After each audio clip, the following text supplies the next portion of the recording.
Hello, welcome to my channel, or welcome back if you've been here before. If you don't know who I am, I'm Natasha. I'm a full-time artist from the UK, and on this channel I share my creative life and inspirations with you. So today we're going to look inside an antique box that I keep on my studio desk. I featured this box in a studio desk tour a few weeks ago, and ever since then I've had several people writing to me asking whether I'm going to share the contents of the box. I totally get this level of nosiness, because if I didn't own this box, if I saw this box on someone else's desk, I'd really want to know what they stored inside it. So I'm going to open it today and I'm going to share it with you. So I'll tell you a little bit about the box first. I bought this from an Etsy seller a few years ago, and I think it's antique, it's certainly vintage. And on the front of the box, I keep this silver key. So this key was a beautiful gift that was made for me by my friend Kirsty. She is an incredible jeweller and silversmith, and it's just so beautiful that I thought it looked perfect on the front of this box, and I get to see it every day that way. So the interior of the box has been painted this amazing teal blue-green colour, and you can see that it is rammed full of watercolour palettes. So we're going to be having a look at each one of these. So first of all, I have this brush roll. This was a present from my friend Angelique in the Netherlands. I have friends who give the best presents, by the way. It's so soft. It's like really soft, supple leather. And I'm not using it at the moment, so I keep it in the box just to keep it safe while I'm not using it. But the first palette is the Schminker palette. So this comes in a leather case as well, and I bought this a few years ago from Jackson's Art Supplies. It was on an offer, I think it was in the sale, and it's a great little palette. It's a brilliant mixing palette because it has a cool version, a warm version, and I think it's a muted version of all three primary colours plus green. You can do so much with such a small palette, she says, as she has millions of palettes and watercolours. But you have to understand that I am kind of a collector of watercolours. I'm a content creator, I'm a full-time artist, and I just love watercolours. So this one is my Wallace Seymour palette. Wallace Seymour are a British brand of watercolours, and they're really beautiful vintage style colours. I wanted to put them in a palette because I found that some of them were drying in the tubes, and when they're in the pans I don't have to worry about that. But I put that together fairly recently, actually at the end of last year. So this one is my warm toned palette, and I was using this a lot in 2024 and 5, I think, but I haven't used it for a few months, and I tend to do this with watercolour palettes. I'll go through phases with them, so sometimes they can seem like they're being neglected for a little while, but they will definitely have their time again, and I'll obsessively use them for a few months again before switching to something else. Anyway, the next palette is this tiny palette which has a dent in it because I dropped it. It's just a palette of, I think I called them additional colours at one point. I just put an assortment of different colours in there just to work alongside my other palettes. This is a handmade watercolour palette, as the label would suggest, and this is full of lots of different brands. So this was when I first started getting into handmade watercolours, and I shopped a lot on Etsy, lots of different watercolour makers. And that's a really lovely palette. Actually, looking at it now makes me really want to use it again. Particularly those greens, they look amazing. So yeah, it has lots of different handmade colours in, and it's a fantastic palette. I haven't used it for ages now, and I'm not entirely sure why, because looking at it I find it really inspiring. But as I say, when you have a lot of watercolours, you tend to use some and then go back to them later, and sometimes they have a bit of a rest. So this core palette Now, this was because I wanted to try their watercolours. I'd heard they were a little bit different. They're like a modern kind of watercolour. I do love the slightly space age tin. And I actually was really impressed with the core colours. I enjoyed them a lot. Actually, I'd be really interested to know, what is your favourite brand of watercolour? Tell me in the comments below. Do you use handmade watercolours? Do you like the big brands? I'm always interested because everyone is different. Everyone has different preferences. I love both big brands and handmade, so I use a mixture. So this palette is an Gallo palette. They're watercolours from Italy, and I'm a big fan of Gallo's colours. This is the Elements set, and it has tourmaline and Vivianite in there. You can see how they're just so lovely and granulating. They have a great texture. So I really enjoy using those. I also have this other Gallo palette, which is just an assortment of different Gallo colours that I really liked. At one point, I edited down the number of colours I had from Gallo, and these are the ones I decided to keep. So we have a Magical Night palette now. I sometimes like to make themed palettes.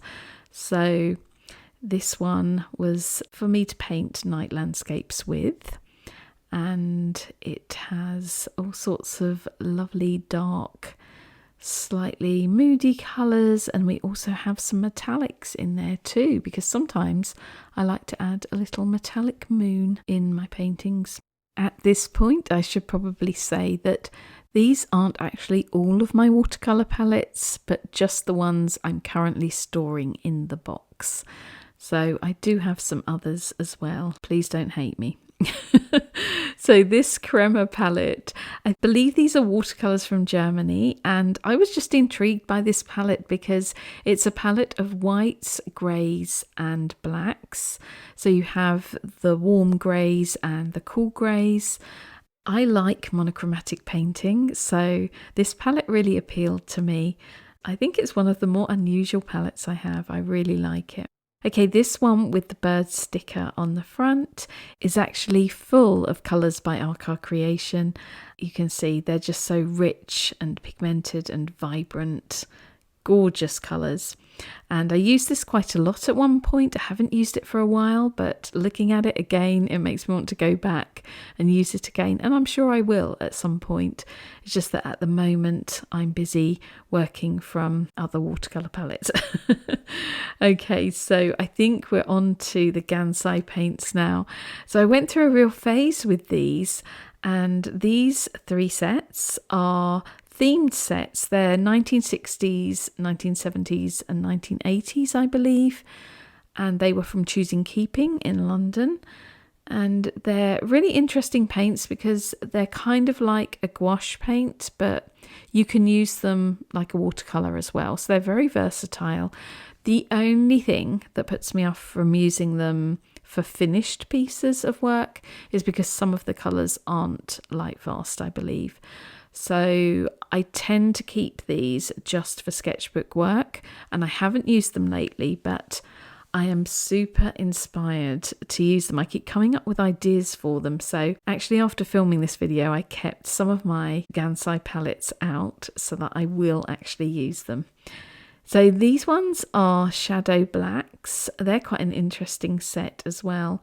When I opened this box up, I could see that 2 of them on the left hand side there had gone, I don't know whether this is mould or what it is. It seems slightly granular. It was quite rough, but yeah, they've gone a bit funny. I don't know what's happened there, but I can probably wet them and scrape that off and they'll be fine. So this set is actually, or was rather, a lovely present from my partner Dominic. And he got this for me one Christmas. This came from Choosing Keeping as well, and it is a winter set of colours. And I don't know whether I'm holding these up the correct way or not because I can't read Japanese, but please tell me which way is the correct way. I'm really unsure, but anyway, they are beautiful colours, and I'm going to be using these more, so you may see them coming up in a video because I'm going to make myself use my Gansai paints more often. I think I've got so into watercolour just recently that they've been a little bit neglected, and they're gorgeous paints, so I really want to use them. So this set was actually kindly gifted to me from one of my Patreon members. This was a couple of years ago now, and they're really inky dark colours, so they're quite different from some of the other Gansai sets I have. I actually made a Patreon video on these. Really nice colours. You know me, I love moody dark colours, so they're right up my street. I like that this one has the actual swatches in the lid as well. I find that really useful. So this set is something a little bit different. I made a video about this, and it's actually, I think, one of my most watched videos, or certainly up there with some of the most watched. And it's a sort of muted set of colours. I mean, there are occasional brighter colours in there, but it's generally speaking quite a muted set. And I put it together myself. I bought these pans separately, and I actually store them in an old coloured pencil tin, so that worked out really well. When I put them together, I actually had this set in mind, which I didn't own then. This was kindly sent to me by another Patreon member who sent me a box of amazing supplies from the United States, and she included this set of paints. And she knew that I wanted them.